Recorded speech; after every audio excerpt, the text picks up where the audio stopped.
పలుకుతూ ఈ కార్యక్రమంలో పాల్గొంటున్న పెద్దలు సహచార మంత్రివర్యులు ఉత్తమ్ కుమార్ రెడ్డి గారు, ఇన్ఛార్జి మంత్రివర్యులు అడ్లూరి లక్ష్మణ్ గారికి, అలాగే సహచార శాసనసభ్యులకు పెద్దలు హనుమంతరావు గారికి, మీ ప్రియతమ ఎమ్మెల్యే బిఎల్ఆర్ గారికి, మా సోదరుడు ఎమ్మెల్సీ శంకర్ నాయక్ గారు, అరో సోదరుడు దక్షిణ భారతంలోనే ఎక్కువ మెజార్టీతో గెలిపించిన మన పార్లమెంట్ సభ్యుడు రఘువీర్ రెడ్డి గారికి, వేదిక మీద ఉన్న పెద్దలందరికీ మీ అందరూ కూడా నమస్కారాలు తెలియజేసుకుంటూ, నేను ఎక్కువ మాట్లాడకుండా ఈరోజు మిర్యాల కూడా ఉంటా అంటే మిర్యాలగూడ పట్టణం అన్నా, మిర్యాలగూడ కాన్స్టిట్యున్సీ అన్నా గౌరవ ముఖ్యమంత్రి గారికి ఒకటే చెప్పేది, ఇది ఏషియాలోనే పెద్ద రైస్ ఇండస్ట్రీతో పాటు ఇక్కడ అంతా కూడా వ్యాపార వర్గాలతో పాటు ఇక్కడ అంతా రైతులు కష్టపడే రైతులు ఉన్న ప్రాంతం ఇది.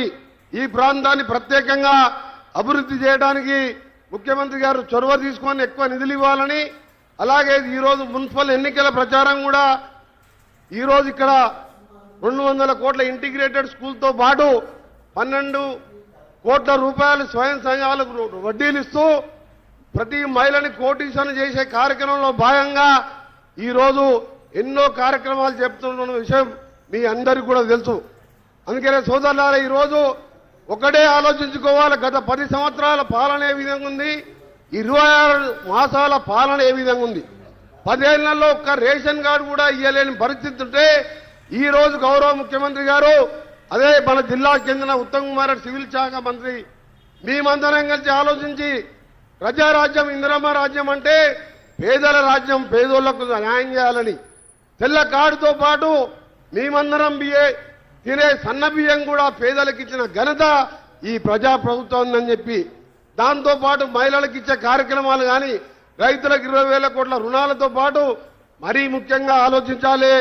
ఈ రోజు 20,000 కోట్లతోని యంగ్ ఇండియా ఇంటిగ్రేటెడ్ స్కూల్స్ కట్టి పేదవాడు ప్రతి ఒక్కరు కూడా విద్యతోనే అభివృద్ధిని సాధ్యమని నమ్మి ఇవాళ 20,000 కోట్లతోని స్కూల్స్ కట్టిస్తూ ముందుకు పోతున్న ఈ సందర్భంలో ముఖ్యమంత్రి గారు మనందరం కూడా ఈ ప్రభుత్వానికి వెనుదన్నుగా ఉండాలని ఒక చిన్న విషయం మీ అందరికీ కూడా, ఈ ఎన్నికలు పేద ప్రజలకు సంబంధించిన ఎన్నికలు ఇది ఇవాళ ముఖ్యమంత్రి గారికో నాకో ఉత్తమ్ కుమార్ రెడ్డి గారికో పదవి కాదు, ఇంకా 3 ఏళ్ళు ఉంటాం, ఆ తర్వాత మళ్ళా గెలిపిస్తారు మీరు 5 ఏళ్ళు.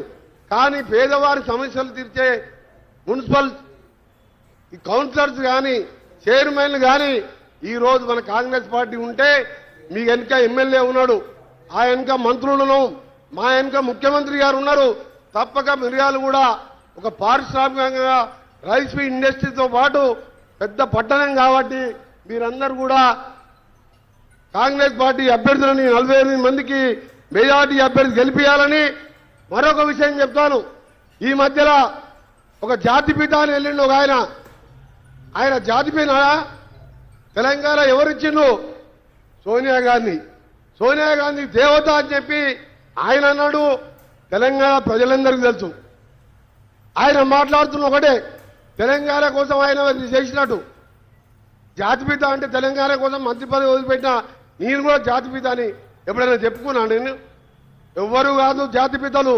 సోనియా గాంధీ తెలంగాణ దేవత అయితే 1100 మంది అమరులు, శ్రీకాంతాచారి నల్గొండ ముద్దుబిడ్డ, కానిస్టేబుల్ కృష్ణయ్య, ఇషాన్ రెడ్డి, యాదయ్య 1100 మంది ఇలా స్వర్గంలో ఉండి వాళ్ళు సాధించిన తెలంగాణ 4 కోట్ల ప్రతినిధి. ఆయన జాతిపిత అంట, దాంతో ఆయన ఏదో సెంటిమెంట్ గా మాట్లాడుతున్నాడు. ఎవ్వరు జాతిపిత కాదు. సోనియా గాంధీ తెలంగాణ ఇచ్చిన దేవత. కాంగ్రెస్ పార్టీ చిరస్థాయిగా 20 సంవత్సరాలు ఇంకా కూడా మనమే కాంగ్రెస్ పార్టీ అధికారంలో ఉంటాం. మన సమస్యలన్నీ కూడా పరిష్కరించుకుందాం. ఉమ్మడి నల్గొండ జిల్లాలో 18 స్థానాలు గెలిపించి ముఖ్యమంత్రిగా భగవంతుగా ఇస్తామని మొట్టమొదటి పర్యటన మన జిల్లాకే వచ్చినందుకు వారికి ధన్యవాదాలు తెలియజేసుకుంటూ సెలవు తీసుకుంటున్నా. అందరికీ నమస్కారం. Thank you sir. గౌరవ మంత్రివర్యులు ఉత్తమ్ కుమార్ రెడ్డి గారి సందేశం కోసం.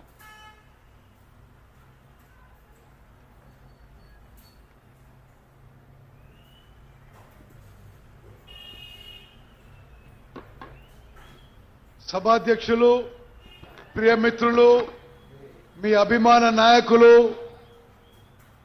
బిఎల్ఆర్ గారు, గౌరవ రాష్ట్ర ముఖ్యమంత్రి వర్యులు యనుమల రేవంత్ రెడ్డి గారు, సహచర మంత్రివర్యులు